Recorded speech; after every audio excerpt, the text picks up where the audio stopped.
Nah sekitar setengah 12 posisi gue bener-bener belum tidur pada saat itu.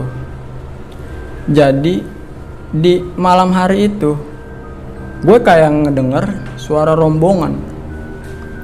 Rombongannya itu dia nggak 5 orang 6 orang, dia ramean bang. Nah di situ gue penasaran. Gue pikir pada saat itu, wah ini ada pendaki nih gitu kan, malam-malam. Nah coba gue intip tuh dari dalam tenda gue ngintip. Ternyata yang gue lihat itu bukan pendaki bang. Ini orang bawa apaan? Kok kayak panjang-panjang gitu bang? Ya bisa gue bilang itu kayak sajam.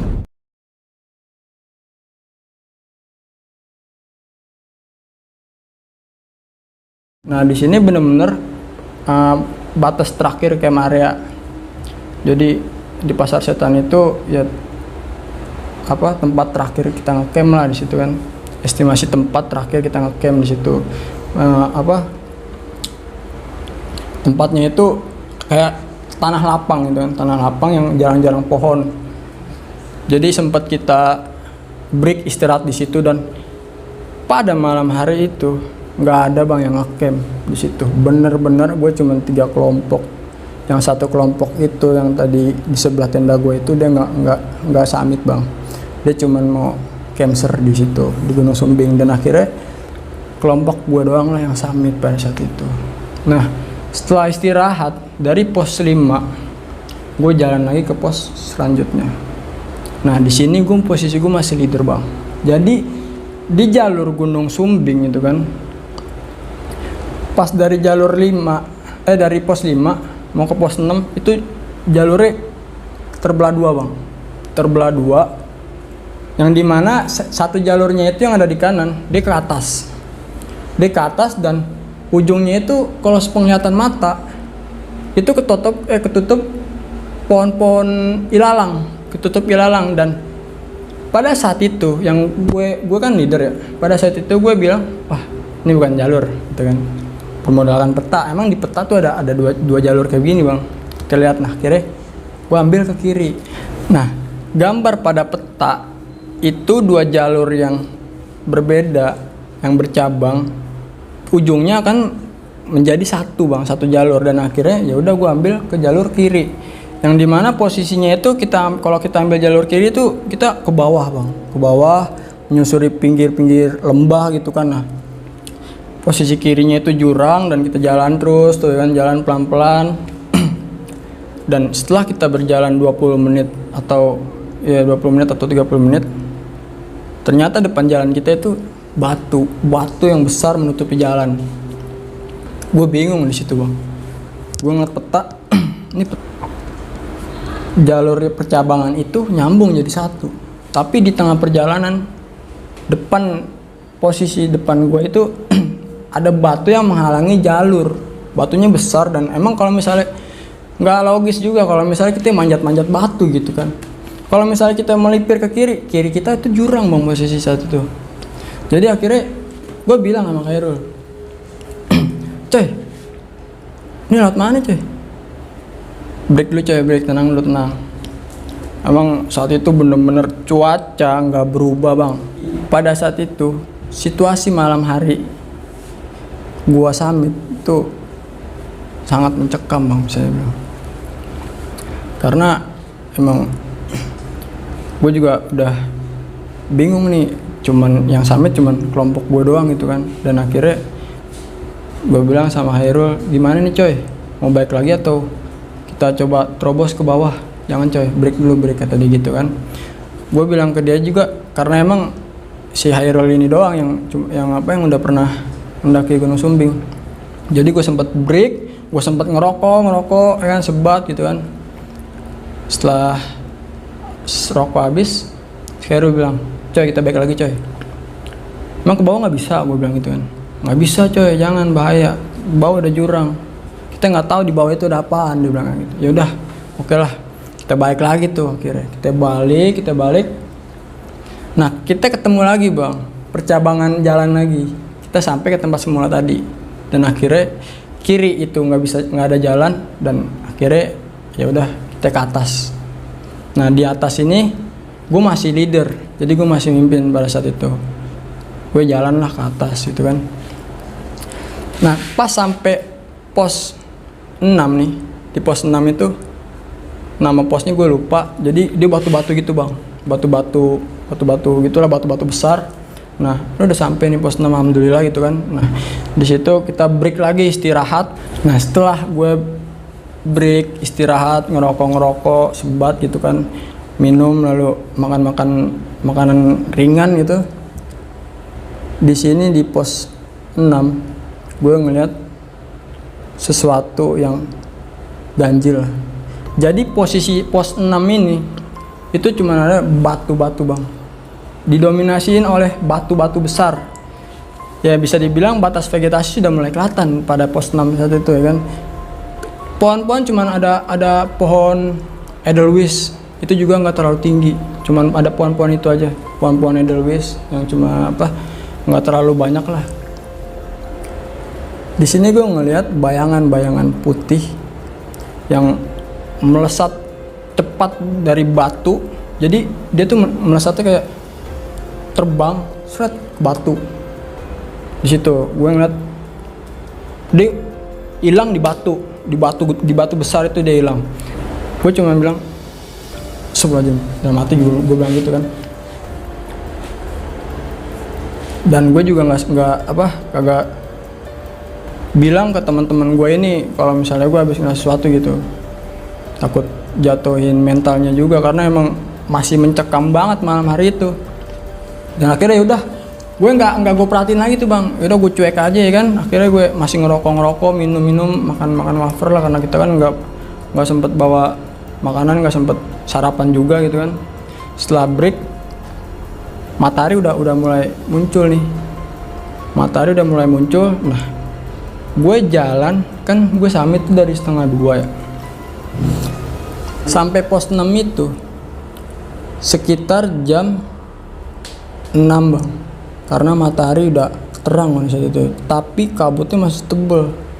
Gue bingung apa selama ini dari gue jalan dari pos 4 sampai pos 6, dari jam 1, 2, 3, 4, 5 jam bang gue berjalan.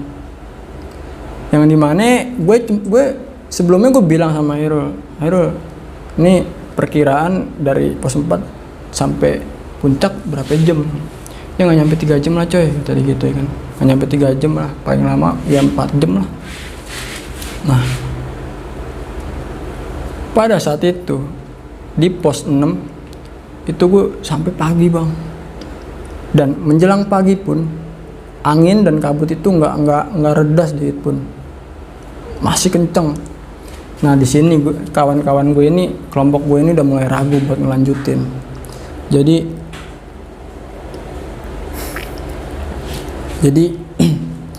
temen gue ini anak Kebon Jeruk bilang kalau lu nggak ada makanan lagi, gue lapar nih, dia bilang kayak gitu kan.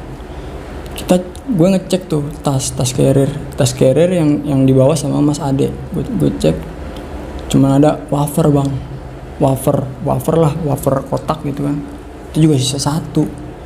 Dan gue liat isi air yang kita bawa itu cuman ada setengah botol, jadi botol seliter sisa setengah bang, kita kan bawa 2 liter nih, cuman ada setengah doang. Nah di sini lah yang buat kita down buat ngelanjutin perjalanan di puncak. Mas, gue bilang gitu ke Khairul, air sisa setengah mas, konsumsi juga kita nggak bawa gitu. Yakin loh lanjutin puncak? Sampai sono kalau misalnya air habis gimana nih? Gue bilang kayak gitu kan. Yakin coy, deh di atas nanti paling ada kelompok lain gitu kan. Nah dari gue pos 4 sampai pos 6 itu gue sama sekali kagak ngeliat ada tenda satupun bang. Jadi feeling gue pada saat itu kelompok lain gak mungkin ngecamp selain di pos 5 gitu kan, karena emang pos 5 itu kan camp area terakhir bang di Gunung Sumbing. Jadi gak masuk akal kalau pendaki lain ngecamp selain di pos 5 gitu kan. Emang jalurnya juga dari pos 5 ke pos 6 itu sedikit sekali yang landai bang, jadi terjal batu-batuan semua, didominasi oleh batu-batuan lah kita jalan. Situ kita masih berdiskusi bang. Nah akhirnya si Kairo bilang, ya udah gimana nih, siapa yang setuju buat kita ngelanjutin lagi ke puncak. Paling dari pos 6 ini ke puncak itu ya nggak nyampe 2 jam lah, nggak nyampe sejam paling, dibilang kayak gitu ya kan. Tujuannya ya buat semangatin teman-teman gue ini. Tapi lagi-lagi bang, kalau misalnya kita melihat logistik yang kita bawa, itu benar-benar nggak memungkinkan untuk kita ngelanjutin. Karena nggak cuman teman gue anak kebun jeruk ini yang lapar, gue juga lapar bang. Karena emang ya kita makan banyak waktu dan banyak energi gitu kan. Ya jelas lah lapar gitu, ngerasa lapar. Apalagi cuaca saat itu benar-benar nggak sedikit pun berubah, masih terus sama seperti biasa. Cuman bedanya ini udah terang gitu kan. Tangan gue udah beku bang, udah kalau dipegang tuh udah sakit tuh, udah beku, dan di situ gue udah nggak banyak ngomong. Gue cuma bilang ya udahlah, keputusan bareng-bareng itu pasti kan keputusan yang terbaik gitu kan. Dan akhirnya ya udah kita voting tuh, si Airo bilang lu setuju gak kalau kita lanjutin ke puncak. Dan mereka kelompok gue ini memutuskan untuk tidak melanjutin ke puncak bang. Jadi ya udah keputusannya bulat, dan kita semua mementingkan keselamatan kita, keselamatan diri masing-masing. Karena memang tujuan kita mendaki gunung itu bukan puncak. Ya tujuan kita adalah balik dengan selamat, dengan badan yang masih utuh gitu kan. Dan akhirnya ya udah gimana coy, tinggal ente nih. Ya udah kalau misalnya emang nggak mau ngelanjutin ke puncak, oke gue ikutin aja gitu. Ya udah coy. Nah di situ kita foto-foto dulu lah, sempat foto-foto bentar. Ya kan, setelah foto ya udah akhirnya karena emang udah lemas juga kan, kita turun tuh bang. Kita nggak jadi ke puncak. Nah kita turun, tuh cuaca masih benar-benar nggak berubah sama sekali gitu kan.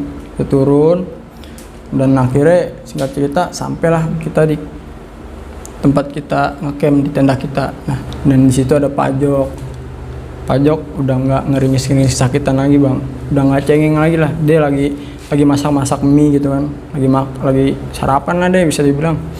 Dan akhirnya kita turun tuh, kita samperin, kita masak bareng. Si Pajok juga bilang, gimana nih nyampe ke puncak? Ah kagak Pajok, gitulah ngobrol-ngobrol. Nah akhirnya ya udah kita makan gitu kan, kita makan lahap tuh bang, karena emang benar-benar posisi saat itu lapar gitu kan, belum makan, lapar makan, abis ini kita turun lah gitu kan, dibilang Hairul kayak gitu. Ya udah akhirnya setelah makan, ngerokok, ngopi, istirahat dulu sebentar. Dan si temen tenda gue ini, yang tenda ngecamp di sebelah tenda gue itu, dia juga lagi pada foto-foto bang. Gue nanya, bang mau balik kapan? Gue bilang gitu kan, paling sorean bang, dia bilang kayak gitu, entah sekitar jam 3 atau setengah 3 lah, dia bilang gitu. Oh ya udah, emang abang mau balik sekarang? Kayaknya sih iya, karena kan besok ini pada saat itu kan udah ya besoknya ada yang kerja gitu kan. Akhirnya ya udah pada jam 2 siang, setelah udah istirahat gitu kan, udah makan, udah kenyang, saya bilang ya udah buat prepare, yaudah yuk kita turun yuk, biar nggak kesorean gitu kan. Udah pas turun kita prepare packing, setelah prepare jalan turun. Nah di sepanjang jalan gue turun ini nggak ada kejadian aneh-aneh bang, cuman yang di pikiran gue pada saat itu, yang kejadian malam-malam yang itu bang, yang sosok kelompok yang nunjuk ke tenda gue tanpa sebab gitu kan. Di situ masih benar-benar ada di pikiran gue. Nah akhirnya singkat cerita sampailah gue di base camp. Nah gue nyampe di base camp pas banget azan asar, gue nyampe tuh di base camp. Akhirnya ya udah kita istirahat lagi, ada yang bersih-bersih, dan gue pesan makan juga kan di situ. Gue ngambil identitas teman-teman gue yang ditahan oleh ranger pada saat di base camp itu ya kan. Pas gue lagi santai-santai di base camp, tiba-tiba ada 3 orang, yaitu ada satu kelompok 3 orang yang turun juga bang. Jadi nggak lama gue turun, sekitar 30 menitan lah, dia datang nih, kelompok ini datang. Gue lagi istirahat gitu kan, lagi pada makan. Si abang ini datang dan dia bilang sama gua terutama, gimana mas puncaknya, dia bilang kayak gitu kan. Ya kita nggak nyampe mas, nggak nyampe puncak, cuma sampai pos 6 lah saat itu. Kenapa nggak nyampe, dia bilang gitu. Kita nggak bawa logistik banyak mas, jadi mau summit nggak sempet sarapan gitu kan. Oh mas, kenapa kagak mampir ke tenda saya, dia bilang kayak gitu. Gue bingung pada saat itu. Selama gue berjalan summit dari pos 4 sampai pos 6 itu, gue sama sekali kagak ngeliat bang ada tenda. Tapi si abang ini bilang, mas kenapa kagak mampir ke tenda saya ngopi-ngopi, dia bilang kayak gitu. Mas saya panggilin sama teman-temannya jalan-jalan aja, dia bilang kayak gitu. Itu gue bingung bang. Dan akhirnya, mas emang ngecamp di mana? Saya ngecamp di pos 5 mas. Emang mas nggak ngeliat? Kagak mas, saya nggak ngeliat ada tenda pada saat itu, gue bilang gitu kan. Wah, dek senyum gitulah. Yaudah mas. Dan kali kalau mau naik gunung, persiapin gitu kan, dari logistik, isi perut gitu kan, jangan lupa pondasi itu jangan lupa makan lah gitu kan, mau summit. Ya bang, maklum lah, ini buat pelajaran juga buat kita ya, namanya pemula gitu ya kan bang. Ya udah jangan kapok mas, dia bilang kayak gitu. Ya mas makasih. Dan akhirnya ya udah, gua jalan balik tuh dari base camp ke terminal Wonosobo untuk pulang, dan akhirnya sampai rumah lah dengan selamat, gue alhamdulillah. Itu bang. Ya teman-teman, itulah sedikit kisah cerita pendakian Bang Jiden di gunung apa bang? Tadi Gunung Sumbing Via Garung bang ya. Bang, mungkin ada beberapa hal yang ingin gue tanyakan dari awal banget nih bang. Ketika abang perjalanan menuju lokasi, kan di bis abang tuh sempat ke smoking area, merokok bang ya. Di situ abang katanya melihat sesosok putih tinggi, seperti pocong gitu bang. Bisa dibilang pocong yang gue lihat. Jadi sosok putih ini ngelebihi pohon pisang yang ada di sebelahnya. Ngelebihi pohon pisang, iya. Pokoknya sosok tersebut nggak normal lah bang ya. Nggak normal lah. Jadi ya. Tapi karena abang mungkin udahlah, ya, hiraukan aja gitu bang. Nggak gue hirauin karena emang gue antusias banget nih, gue juga pertama kali naik gunung gitu. Jadi hal-hal kayak gitu nggak gue pikirin gitu. Oke bang, setelah sampai lokasi abang simaksi gitu bang ya, simaksi dan lanjut berjalan ke pos 4 kalau nggak salah bang ya, langsung gitu. Dari base camp gue simaksi, gue jalan dari pos 1. Pos 1, pos 2, pos 3, pos 3, pos 4 lah. Itu dalam perjalanan tersebut nggak ada hal-hal mistis gitu bang? Dalam perjalanan pagi itu emang gak ada bang, belum ada hal-hal ganjil gitu. Belum ada hal ganjil bang, tapi setelah sampai pos 4 kan abang juga bilang si Pak Jok tersebut seperti sakit perut gitu bang. Iya. Itu sekitar jam berapa tadi? Malam lah. Malam jam 7 atau jam 8-an. Abang pernah sempet nanya gak kalau Pak Jok itu sempat makan apa atau mengkonsumsi apa gitu bang? Nah, jadi pada saat perjalanan dari base camp nih bang, dari base camp ke pos 1, kelompok gua kan sempat break di satu pesawahan punya warga. Nah ternyata pada saat break itu teman-teman gue ini termasuk Pajok lagi ya sedang melakukan sesuatu hal yang benar-benar nggak wajar dilakuin di gunung. Dia lagi mengkonsumsi barang-barang yang terlarang gitu di situ. Barang-barang terlarang. Mungkin maaf seperti Ya bisa narkoba gitu lah, lah. narkoba.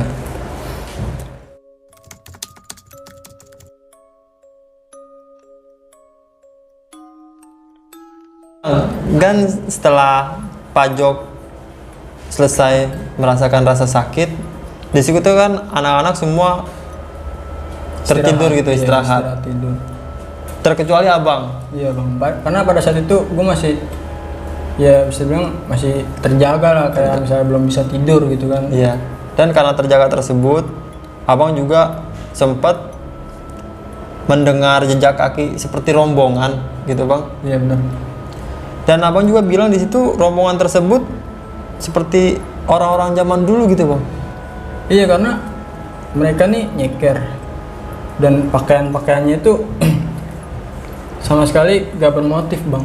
Gak bermotif. Iya, jadi cuman dia pakai baju, nah bajunya kayak oblong gitulah dan celana pendek banget bang, celana pendek. Ya di atas dengkul lah dia pakai. Mayoritas kelompok tersebut berpakaian seperti itu. Pokoknya bukan seperti pendaki lah gitu bang. Iya, bukan. Gue juga bisa pastiin mereka juga bukan pendaki. Karena saat itu kan cuaca emang bener-bener angin dan juga kabut. Gue aja yang masih pakai jaket dan celana panjang gitu kan, serta kaos kaki double gitu, itu masih merasakan dingin bang. Jadi mereka ini dengan pakaian yang seperti itu dan suara yang saling teriak gitulah, keras gitu kan, aneh loh. Dengan bahasa mereka juga yang menurut abang juga tidak mengerti bang ya. Iya, gue juga benar-benar ini bahasa apaan sih, dia ngomong apaan gitu. Tapi dia seperti berbicara dengan nada tinggi seperti marah gitu bang. Iya. Sambil abang tadi bilang mengacungkan sajam ke tenda abang. Iya. Jadi dia itu mereka saling ngobrol, cuman ngobrolnya dengan nada yang tinggi gitu, nada yang keras gitu. Gue juga nggak, entah apa teman-teman gue itu mungkin pada dengar juga, gue nggak tahu karena mereka ini lagi benar-benar enak-enaknya tidur bang.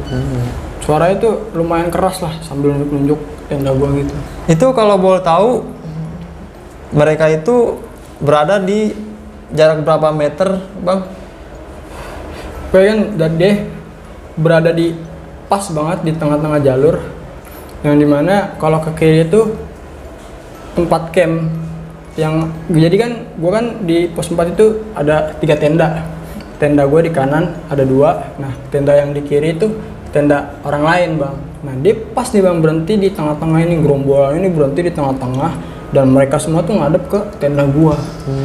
Tapi dia rombongan tersebut nggak mau maju sampai ke tenda abang gitu bang? Iya, nah di situ dia cuma nunjuk gitu doang.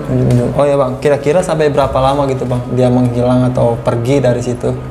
Dari kejadian itu, dari rombongan jalan sampai dia nunjuk tenda gue itu adalah sekitar 10 sampai 15 menit. Nah, setelah dinunjuk kayak gitu kan gue sempat mastiin gue lihat lagi dan ternyata emang gue ngeliat kayak bener ini kelompok bener-bener ada gitu kan. Nah, pas dari situ akhirnya ya udahlah, gue coba untuk tidur. Jadi gue tidur coba untuk ngebelakangin. Bukan posisi kan tidur kan di ini teman gue anak kebon jeruk 2 Mas Ade. Nah gue pojok. Jadi gue tidur madep samping ke kanan gitulah. Dan setelah 15 menit kemudian mungkin mereka pergi. Nah di situ alhamdulillahnya gue bisa tidur dan akhirnya kejadian itu hilang begitu aja. Dan setelah itu yang namanya siapa? Mas Khairul ya? Iya. Mas Khairul membangunkan anak-anak semua untuk summit. Dan di situ juga kan abang bilang kalau abang ini pendaki pemula. Iya. Emang bener-bener baru itu aja mendaki atau udah pernah sekali 2 kali gitu bang? Sebenarnya gua udah 3 kali bang mendaki. Jadi untuk yang di Sumbing itu Gue pertama kali. Pertama kali di Sumbing. Yang keduanya Dan juga Mas Khairul juga memutuskan untuk abang menjadi leader bang ya? Iya, di situ si Khairul ini bilang, coy, pimpin coy. Gitu. Nah, posisinya di sweeper saat itu. Dan di situ juga abang juga bawa peta dan ada 2 jalur yang ke kiri dan ke kanan. Tadi dan abang juga memilih ke kiri bang ya? Iya, karena gue ngeliat jalur di kanan itu sepenglihatan gue itu ketutup ilalang bang. Ketutup ilalang. Ilalangnya itu lebat itu kan ilalang. Ya, gue mikir bukan jalur. Karena ke kiri itu ke bawah dan itu benar-benar landai gitu kan posisi jalurnya landai dan akhirnya ya udah gue putusin untuk ambil jalur kiri. Oh itu karena naluri mungkin. Iya, dan juga kan gue ngeliat peta juga kan di gambar itu emang ada 2 percabangan jalan itu dan ujungnya itu dia nyambung bang ya. Nyambung. Jadi akhirnya ya udah gue ambil ke kiri bang, ke bawah. Dan ternyata setelah abang menelusuri jalan sebelah kiri itu ternyata buntu, ada batu. Iya buntu, nggak bisa jalan. Itu benar-benar buntu bang, nggak ada Buntu. jalur lagi. Bisa sih sebenarnya kalau misalnya kita mau melipir ke bawah ke jurang, tapi sangat berbahaya banget bang. Dan setelah itu setelah jalan buntu tersebut abang balik arah. Dan abang juga bilang kan ada sekelebatan putih menuju ke batu gitu bang. Iya. Bisa dijelasin nggak bang sosok putih tersebut sama gak sih sama sosok putih yang abang melihat melalui bis? Kalau gue nilai sih ya, sosok putih yang gue lihat pada di pos 6 saat itu kan gue lagi break kan posisi. Nah di situ gue melihat kayak sekelabetan gitu terbang melayang lalu hilang di batu. Dia itu cuman ya beda bang, bukan beda. sosok yang sama seperti yang gue lihat di bis. Oh pokoknya sosok putih tapi beda ya Beda. bang? Beda makhluk gitu. Beda makhluk, sepertinya beda makhluk. Dan setelah itu abang memutuskan kelompok abang untuk turun kembali. Betul. Dan sampai mana bang tadi yang abang bertemu rombongan lagi? Di base camp. Di setelah base sampai camp. base camp. Ini dia bang, yang pas di base camp. Kan abang sempat ditanya tuh sama kelompok tersebut, kenapa nggak mampir? Gitu. Iya. Kenapa nggak mampir gitu? Di situ juga gue bingung bang, karena emang benar-benar gue kan posisi leader ya. Iya. Gue sepanjang perjalanan dari tenda gue menuju pos 6 ya dari saat itu sama sekali gue nggak ngeliat yang namanya tenda di sekitaran pos 5 lah atau di pos 6 nya gue nggak ngeliat sama sekali bang. Dan semua teman-teman abang pun di rumah gue sempat bercerita tentang perjalanan itulah. Jadi lu ngeliat apa aja gitu kan. Nah si Khairul juga bilang